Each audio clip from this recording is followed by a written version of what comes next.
Bismillahirrahmanirrahim. Today's topic of discussion is past UQ of inflammation. तो inflammation के past UQ को discuss कर रहे थे। तो प्रीवियस वीडियो के अंदर हमने क्वेश्चन नंबर 10 तक कर लिया था। तो इस वीडियो के अंदर हम क्वेश्चन नंबर 11 से स्टार्ट करने वाले हैं। तो क्वेश्चन नंबर 11 में है कि एक्यूट इन्फ्लेमेशन के अंदर सेलुलर एक्सुडेट बनता है। तो एक्सुडेट के अंदर ल्यूकोसाइट होते हैं जो इंटरस्टिशियल कंपार्टमेंट के अंदर मौजूद होते हैं। तो वो कौन सा फैक्टर है जो WBC को ब्लड वेसल से बाहर मूव करके लेकर चला जाता है।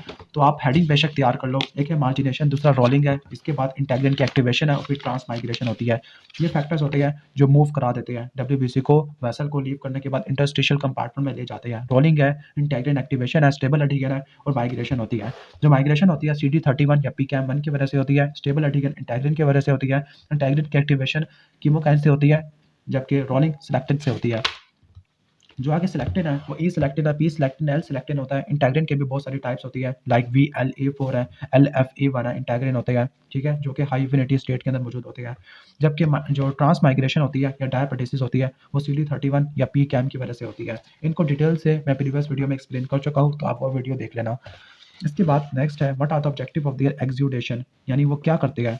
तो वो क्या करते हैं, फेगोसाइटोसिस करते हैं, ठीक है, फेगोसाइटोसिस और क्लियरेंस ऑफ ऑफेंडिंग एजेंट है। फेगोसाइटोसिस के अंदर क्या स्टेप्स होते हैं, पहला रिकॉग्निशन होता है, फिर इनकल्पमेंट होता है, फिर माइक्रोब्स को किल करना। माइक्रोब्स को किल करने के 3 मैकेनिज्म होते हैं, ROS रिएक्टिव नाइट्रोजन स्पीशीज और लाइसोसोमल एंजाइम है। और न्यूट्रोफिल के पास एक स्पेशलाइज्ड मैकेनिज्म भी होता है जिसको बोलते हैं न्यूट्रोफिल एक्स्ट्रा सेलुलर ट्रैप है। अब न्यूट्रोफिल एक्स्ट्रा सेलुलर ट्रैप को प्रीवियस वीडियो में कवर नहीं किया था, तो इसको कवर कर लेते हैं। जो न्यूट्रोफिल एक्स्ट्रा सेलुलर ट्रैप होते हैं, ये एक्स्ट्रा सेलुलर फिब्रिलर नेटवर्क्स होते हैं। ओके, बाज़ वक़्त ऐसा होता है कि जो न्यूट्रोफिल होते हैं वो किसी इन्फेक्शियस पैथोजन को डिस्ट्रॉय नहीं कर पाते, लेकिन ये क्या करते हैं, अपने न्यूक्लियस को बाहर निकाल देते हैं। कुछ सेलुलर डेब्रिस होता है, वो एक ट्रैप बना लेगा जो माइक्रो ऑर्गेनिज्म को ट्रैप कर लेगा, माइक्रोब्स को इन्फेक्शन फैलाने नहीं देगा। तो न्यूट्रोफिल एक्स्ट्रा सेलुलर ट्रैप होता क्या है, एक्स्ट्रा सेलुलर फिब्रिलर नेटवर्क होता है जिसका मेन फंक्शन है एंटी माइक्रोबियल सब्सटेंस को कंसंट्रेट कर देना, okay, at the site of infection, और माइक्रोब्स को ट्रैप कर लेना, यानी एंटी माइक्रोबियल सब्सटेंस को कंसंट्रेट कर देगा और माइक्रोब्स को ट्रैप कर देगा, जिसकी वजह से माइक्रोब्स आगे फैलेंगे नहीं। ये न्यूट्रोफिल से प्रोड्यूस होते हैं जब कोई इन्फेक्शियस पैथोजन है, बैक्टीरिया या फंजाई है या इन्फ्लेमेटरी मीडिएटर होता है, लाइक कीमोकाइन, साइटोकाइन है, स्पेसिफिकली इंटरफेरॉन होती है, कॉम्प्लीमेंट और ROS, इनकी मौजूदगी में प्रोड्यूस होता है। एक्स्ट्रा सेलुलर ट्रैप के अंदर विस्कस मैशवर्क है न्यूक्लियर क्रोमेटिन का। वो न्यूक्लियर क्रोमेटिन दूसरी ग्रैनुलर प्रोटीन को बाइंड करता है, उनको कंसंट्रेट कर देता है, लाइक एंटी माइक्रोबियल पेप्टाइड और एंजाइम होते हैं। जो नेट की फॉर्मेशन होती है वो इस तरह से होती है कि सबसे पहले ROS डिपेंडेंट एक्टिवेशन होती है अर्जिनिन डीअमाइनेज की। जो अर्जिनिन डीअमाइनेज है, अर्जिनिन को सिट्रोलिन में कन्वर्ट कर देगा, तो सिट्रोलिन बनता है, तो सिट्रोलिन क्रोमेटिन की डीकंडेंसेशन कर देता है। इसके अलावा जो दूसरे एंजाइम होते हैं जो एक्टिवेटेड न्यूट्रोफिल रिलीज करता है वो माइलोपेरोक्सीडेज एंजाइम है और इलास्टेज एंजाइम है, जो न्यूक्लियस के अंदर एंटर होते हैं और ये मजीद डीकंडेंसेशन करवा देते हैं। इन शॉर्ट, सबसे पहले ROS होगा, ROS डिपेंडेंट एक्टिवेशन होती है अर्जिनिन डीअमाइनेज की, और ये सारे एंजाइम क्रोमेटिन की डीकंडेंसेशन करवा देते हैं। ठीक हो गया, ओके, ठीक हो गया। अब क्रोमेटिन की डीकंडेंसेशन हो गई है जिसकी वजह से न्यूक्लियर एनवेलप फट जाएगी, क्रोमेटिन रिलीज हो जाएगा। और फिर इस प्रोसेस के अंदर जो न्यूट्रोफिल के न्यूक्लियस होते हैं वो लॉस्ट हो जाते हैं। न्यूट्रोफिल तो मर जाएगा, लेकिन जो न्यूट्रोफिल के कंपोनेंट्स होते हैं वो आगे एंटी माइक्रोबियल सब्सटेंस को कंसंट्रेट कर देंगे और माइक्रोब्स को ट्रैप कर लेंगे ताकि वो इन्फेक्शन को आगे फैला ना सके। ओके, तो जो न्यूक्लियर क्रोमेटिन होता है उसके अंदर हिस्टोन और DNA होता है, तो ये न्यूक्लियर एंटीजन का सोर्स होता है in case of systemic autoimmune disorder, specifically lupus, जिसके अंदर इंडिविजुअल हमारे ही या सॉरी जो एंटीबॉडीज होती है हमारे DNA के अगेंस्ट काम करना शुरू कर देती है, तो नेट की फॉर्मेशन ऑटोइम्यून डिसऑर्डर के अंदर काफ़ी ज़्यादा हो जाती है। ओके, ठीक हो गया। तो फेगोसाइटोसिस है। इसके अलावा एक्टिवेटेड ल्यूकोसाइट के दूसरे क्या फंक्शनल रिस्पॉन्स होते हैं, लाइक कि पहली बात कि माइक्रोब को डेड सेल को एलिमिनेट करने के अलावा जो एक्टिवेटेड ल्यूकोसाइट होते हैं दूसरे फंक्शन भी परफॉर्म करते हैं, लाइक जो मैक्रोफेजेस है साइटोकाइन प्रोड्यूस करते हैं जो इन्फ्लेमेशन को बढ़ा भी सकते हैं, कम भी कर सकते हैं। ग्रोथ फैक्टर है जो एंडोथेलियल सेल की फाइब्रोब्लास्ट की प्रोलिफरेशन करवाती है, कोलेजन की और एंजाइम की प्रोडक्शन करती है जो आगे कनेक्टिव टिश्यू को रीमॉडलिंग करती है। इनएक्टिविटी की वजह से जो मैक्रोफेजेस है वो क्रॉनिक इन्फ्लेमेशन के अंदर आते हैं और टिश्यू रिपेयर को कंट्रोल करते हैं। इसके अलावा जो एक्यूट इन्फ्लेमेशन के अंदर हम बात करते हैं तो जो टी सेल होते हैं जो कि सेल्स ऑफ अडैप्टिव इम्यूनिटी है वो भी कुछ ना कुछ एक्यूट इन्फ्लेमेशन में रोल निभाते हैं। लाइक जो साइटोकाइन इंटरल्यूकिन 17 है जो कि TS17 से प्रोड्यूस होता है, वो इंटरल्यूकिन 17 क्या करता है, न्यूट्रोफिल के रिकरेंटमेंट करवा देता है। ठीक हो गया। अगर ये TS17 ना होता तो फंगल और बैक्टीरियल इन्फेक्शन काफ़ी ज़्यादा प्रेसिपिटेट होते रहते और कोल्ड एब्सेसिस क्रिएट हो जाती। ठीक है, कोल्ड एब्सेसिस जिसके अंदर एक्यूट इन्फ्लेमेशन के क्लासिकल फीचर्स ही ना होते, लाइक वार्मथ है और रेडनेस होती है। ठीक है, तो ये आपको मैंने बता दिया है कि इनके फंक्शंस क्या क्या होते हैं ल्यूकोसाइट के। इसके बाद नेक्स्ट चलते हैं हम क्वेश्चन की तरफ। ये वाला क्वेश्चन भी कवर हो गया है। इसके बाद क्वेश्चन नंबर 12 है, तो एब्नॉर्मैलिटी या डीएलसी के अंदर फ्रीक्वेंट स्नीजिंग है, वाटर आई है, फ्रीक्वेंट एपिसोड है, तो कौन से सेल टाइप बढ़ने चाहिए? अब एलर्जी है तो एलर्जी के अंदर इओसिनोफिल का काउंट बढ़ जाता होता है। अब एक्यूट इन्फ्लेमेशन के क्रोनोलॉजिकल ऑर्डर के अंदर सीक्वेंस बताओ, तो वेसोकंस्ट्रिक्शन पहले होती है जिसको बोलते हैं हम हीमोस्टैटिक रिस्पॉन्स, यानी पहले हीमोस्टैसिस होती है, पहले वेसोकंस्ट्रक्शन होती है, फिर वेसोडाइलेशन होती है, वेस्कुलर परमिएबिलिटी बढ़ती है, एक्सुडेट लीक आउट कर जाता है, फिर मार्जिनेशन है, रोलिंग है, एडहेजन है, ट्रांसमाइग्रेशन है, कीमोटैक्सिस है, पॉलीमॉर्फोन्यूक्लियर एक्टिवेशन होती है, फेगोसाइटोसिस होती है। फेगोसाइटोसिस को आगे मजीद डिवाइड किया हुआ है, रिकॉग्निशन, अटैचमेंट, इनगल्फमेंट, किलिंग है, और किलिंग को आगे मजीद 3 में डिवाइड करते हैं, ROS, reactive nitrogen species, lysosomal enzyme, और लास्ट में टर्मिनेशन होती है। इसके बाद enumerate any 6 causes of chronic inflammation या क्रोनिक ग्रैनुलोमेटस इन्फ्लेमेशन है। तो क्रोनिक ग्रैनुलोमेटस इन्फ्लेमेशन के 6 कॉजेज है, tuberculosis, leprosy, cat scratch disease है, साइफिलिस है, सार्कोइडोसिस और क्रोन डिजीज होता है। जो माइकोबैक्टीरियम ट्यूबरक्लोसिस है, इस केस में जो ग्रैनुलोमा बनता है वो केजिएटिंग ग्रैनुलोमा होता है, ठीक है। बाकी सबके केस में जो केजियस नेक्रोसिस नहीं होती, केजिएटिंग ग्रैनुलोमा बाकी में नहीं बनता। जब भी बाकी में नोट करो तो लिखा होगा नॉन केजिएटिंग ग्रैनुलोमा। ओके, ठीक हो गया। अगर हम टिश्यू रिएक्शन की बात करते हैं तो फिर ट्यूबरक्लोसिस के केस में एक्टिवेटेड मैक्रोफेजेस होते हैं जिनको एपिथेलियल सेल बोलते हैं।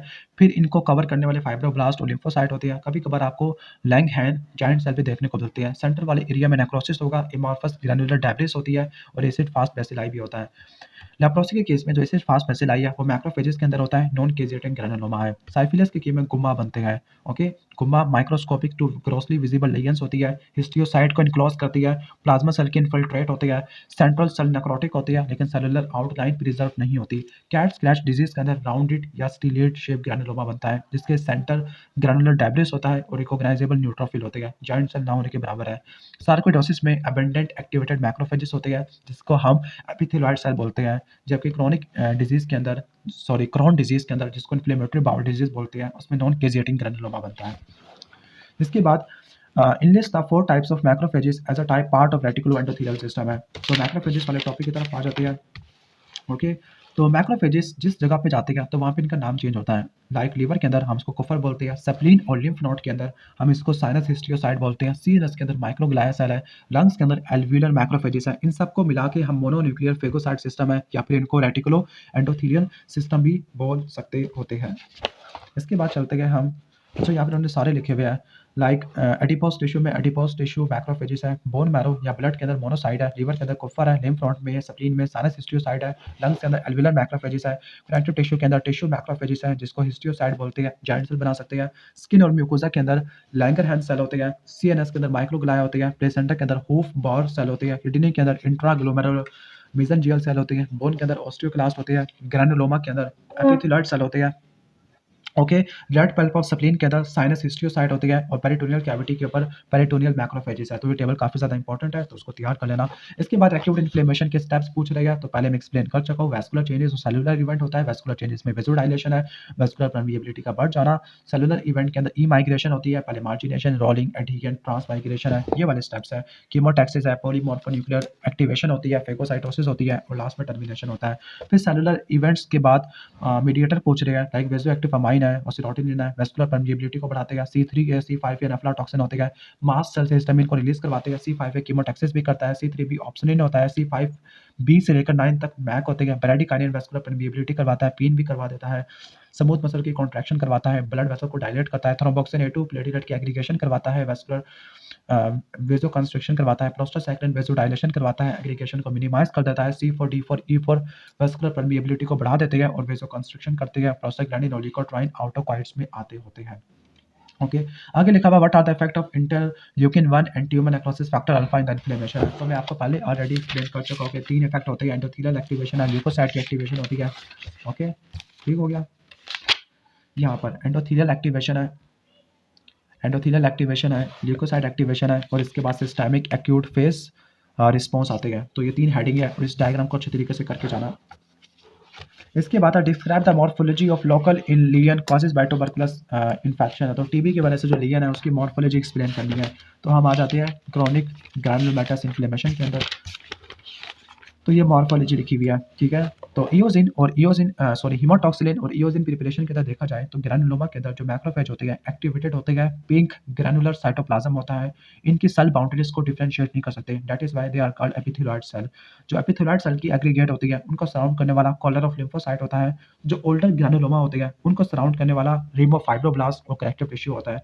कभी कभार आपको मल्टी न्यूक्लिएटेड जाइंट सेल भी देखने को मिलते हैं ग्रैनुलोमा के अंदर, तो वो लैंगरहैन या लैंगहैन जाइंट सेल बोलते हैं। अब इसके अंदर साइटोप्लाज्म का मास काफ़ी बड़ा होता है, बहुत सारे न्यूक्लियस होते हैं और ये बहुत सारे मैक्रोफेजेस को मिलाने से बनते हैं। अगर ट्यूबरक्लोसिस के केस में हाइपोक्सिया और फ्री रेडिकल मीडिएटेड इंजरी की वजह से सेंट्रल एरिया में केजियस नेक्रोसिस होती है, तो उस ग्रैनुलर चीज़ी अपीयरेंस को केजियस नेक्रोसिस बोलते हैं। मॉर्फोलॉजिकली जो नेक्रोटिक मटेरियल होता है एमार्फस होता है, स्ट्रक्चरलेस होता है, इयोजिनोफिलिक होता है, ग्रैनुलर डेब्रिस होते हैं, सेल की आउटलाइन कंप्लीटली लॉस हो जाती है, कोआगुलेटिव के अंदर सेल की आउटलाइन प्रिजर्व होती है। जो क्रोन डिजीज के अंदर, सार्कोइडोसिस के अंदर और फॉरेन बॉडी रिएक्शन के अंदर कोई नेक्रोटिक सेंटर नहीं होता, तो उनको नॉन केजिएटिंग ग्रैनुलोमा बनते हैं। अगर हीलिंग होती है ग्रैनुलोमा की तो वो फिब्रोसिस से होती है, जो कि काफ़ी ज़्यादा एक्सटेंसिव होती है। तो ये आपको मॉर्फोलॉजी एक्सप्लेन कर दिया। इसके बाद with help of flow chart अब रैकिडोनिक एसिड के मेटाबोलाइट को एक्सप्लेन करें। तो रैकिडोनिक एसिड के जो मेटाबोलाइट है, तो ये वाला फ्लो चार्ट बना हुआ है, तो आप इसी फ्लो चार्ट को तैयार कर लेना। तो ये बायोकेमिस्ट्री वाला फ्लो चार्ट है। इसके बाद दो सेल डिराइव्ड मीडिएटर और प्लाज्मा डिराइव्ड। तो जो सेल डिराइव्ड होते हैं मीडिएटर वो कौन कौन से होते हैं, ओके। तो जो सेल डिराइव्ड मीडिएटर होते हैं उसके अंदर जो प्री फॉर्म्ड होते हैं, पहले से बने बनाए होते हैं, हिस्टामिन और सेरोटोनिन है। जबकि जो डिनोवा सिंथेसाइज होते हैं प्रोस्टाग्लैंडिन, ल्यूकोट्राइन और साइटोकाइन आ जाते हैं। जबकि जो प्लाज्मा प्रोटीन से बनते होते हैं, ओके, जिनको प्लाज्मा डिराइव्ड मीडिएटर कहते हैं, तो वो कॉम्प्लीमेंट होती है, लीवर के अंदर बनती है, इनएक्टिव प्रीकर्सर की फॉर्म में सिंथेसाइज होती है, ओके। इसके बाद है 25-year-old male develop a red hot fluctuant swelling and upper arm after receiving an intramuscular injection है। तो जो स्वेलिंग है वो लोकल फ्लूइड की एक्सुडेट है। तो what is the mechanism of fluid exudate formation. तो एक्सुडेट फॉर्मेशन में क्या मैकेनिज्म होता है, ओके। तो एक्सुडेट के अंदर मैकेनिज्म क्या है, वेस्कुलर परमिएबिलिटी वाला मैकेनिज्म आपने बताना है, ठीक हो गया, ओके, ठीक है। यानी जो वेस्कुलर डायलेशन होती है और फिर वेस्कुलर परमिएबिलिटी बढ़ जाती है, इसकी वजह से फ्लूइड लीक आउट कर जाता है एक्स्ट्रा वेस्कुलर कंपार्टमेंट के अंदर। ये वाली डायग्राम है। एक्सुडेट में प्रोटीन कंटेंट काफ़ी ज़्यादा होता है, वाइट और आरबीसीज भी होती है। इन्फ्लेमेशन में वेजोडाइलेशन और स्टेसिस होती है और increase inter endothelial spaces create हो जाती है, तो इसकी वजह से एक्सुडेट क्रिएट होता है। तो आपने ये डायग्राम को रट्टा मान लेना। ट्रांसुडेट में कोलाइड ऑनकोटिक प्रेशर कम होने की वजह से या प्रोटीन लॉस हो गया है या फिर हाइड्रोस्टैटिक प्रेशर बढ़ गया है, लाइक कंजेस्टिव हार्ट फेलियर है, तो ट्रांसुडेट होता है। ट्रांसुडेट के अंदर प्रोटीन कंटेंट रिलेटिवली कम है, सेल्स भी ना होने के बराबर होते हैं, ठीक है, ओके। इसके बाद है कि एक्यूट इन्फ्लेमेशन को एक्सप्लेन करो। पहले मैं ऑलरेडी एक्सप्लेन कर चुका हूँ। ग्रैनुलोमा को एक्सप्लेन करने का क्या है, डिफाइन ग्रैनुलोमा। तो ग्रैनुलोमा ग्रैनुलोमेटस इन्फ्लेमेशन की फोकल एरियाज होती है, जिसमें माइक्रोस्कोपिक एग्रीगेशन होती है मैक्रोफेजेस की, और मैक्रोफेज को सराउंड करने वाली मोनोन्यूक्लियर सेल होती है लाइक लिम्फोसाइट, और फिर उसको कवर करने वाला रिम ऑफ फाइब्रोब्लास्ट होता है, ओके। यानी फाइब्रोब्लास्ट रिम होता है, लिम्फोसाइट होती है, एपिथेलियाइड सेल होते हैं और मल्टी न्यूक्लिएटेड जायंट सेल होती है। अगर ग्रैनुलोमा को क्लासिफाई करते हैं फॉरेन बॉडी ग्रैनुलोमा में और इम्यून ग्रैनुलोमा में। जो फॉरेन बॉडी ग्रैनुलोमा होता है, ओके, आपको पहले यहाँ से दिखा दूँ कि जो इम्यून बॉडी ग्रैनुलोमा होता है ये है, सॉरी इधर लिखा हुआ है। तो जो फॉरेन बॉडी ग्रैनुलोमा है, फॉरेन बॉडी से इंड्यूस होता है, जो कि इन्फ्लेमेशन प्रोड्यूस करती है, लेकिन चूंकि फॉरेन बॉडीज है लेकिन वो टी सेल को इंड्यूस नहीं करती क्योंकि प्रोटीन नेचर नहीं है। तो टाक के अराउंड ग्रैनुलोमा बनता है। टाक क्या होती है, इंट्रावेनस ड्रग यूजन में होती है। स्यूचर्स है या अदर फाइबर्स है जो इतने बड़े होते हैं जिनको फेगोसाइटोसिस नहीं कर सकते, ओके, ठीक हो गया। इसके बाद इम्यून ग्रैनुलोमा है। Immune granuloma persistent T cell mediated response से प्रोड्यूस होता है, ठीक हो गया। इस केस में ग्रैनुलोमा बनता है जब इंसाइटिंग एजेंट को रिमूव करना बहुत ज़्यादा डिफिकल्ट है, लाइक परसिस्टेंट माइक्रोब है। इन रिस्पॉन्स के अंदर जो एक्टिवेटेड TH1 सेल होती है वो साइटोकाइन प्रोड्यूस करते हैं, specifically interferon gamma. Interferon gamma classical activated macrophage को एक्टिवेट करती है। स्पेसिफिकली कुछ पैरासिटिक इन्फेक्शन के अंदर शिस्टोसोमियासिस होता है, तो उसमें TH2 का रिस्पॉन्स बढ़ जाता है और इयोजिनोफिलिया भी हो जाता है। जो TH2 होते हैं इंटरल्यूकिन 4 प्रोड्यूस करता है। इंटरल्यूकिन 4 क्या करते हैं, इयोजिनोफिल की रिकरेंटमेंट करते हैं, ठीक है। तो शिस्टोसोमियासिस में TH2 रिस्पॉन्स है, जबकि TH1 आप लिख सकते हो माइकोबैक्टीरिया ट्यूबरक्लोसिस के अंदर, ओके। इसके बाद है नेक्स्ट है आप पेशेंट एज 50-year-old है, तो एक्यूट इन्फ्लेमेशन के सारे स्टेप्स है पहले बता चुका हूँ। कीमोटैक्सिस को डिफाइन करने का क्या रहेगा वो भी एक्सप्लेन कर चुका हूँ। फिर distinctive feature of tuberculosis granuloma है, ये भी एक्सप्लेन कर चुका हूँ ऑलरेडी। मैक्रोफेजेस का रोल ये भी कवर हो चुका है, मैक्रोफेज क्लासिकल और अल्टरनेटिव है ये भी हो चुकी है, ओके, ठीक है। फिर इसके बाद सीरस और फिब्रिनस इन्फ्लेमेशन है, सुपरेटिव इन्फ्लेमेशन है, ये भी कवर हो चुकी है। वैस्कुलर परमिएबिलिटी को इंड्यूस करने वाले फैक्टर ये भी कवर हो चुके हैं। ओके, जो कवर हो चुके हैं हम उसको भी छोड़ रहे हैं। फेगोसाइटोसिस भी हो चुका है, स्टेप्स भी हो गया, एक्यूट इन्फ्लेमेशन भी हो गई है। ओके, ये स्टेप्स भी हो गया, एक्यूट इन्फ्लेमेशन है, मीडिएटर है, और इसके अलावा वैस्कुलर चेंजेस है, साइटोकाइंस भी आ चुके हैं, आउटकम्स ऑफ एक्यूट इन्फ्लेमेशन है। ओके, तो इन्फ्लेमेशन वाला तो कवर हो गया ऑलमोस्ट, ठीक है। ओके, तो नेक्स्ट वीडियो के अंदर हम रिपेयर से स्टार्ट करेंगे, यानी इन्फ्लेमेशन वाला कंप्लीट हो चुका है। अगर आपको वीडियो अच्छी लगी है और आपकी रिवीजन हो गई है तो आपने वीडियो को लाइक करना है, चैनल पर नहीं हो तो सब्सक्राइब कर देना है।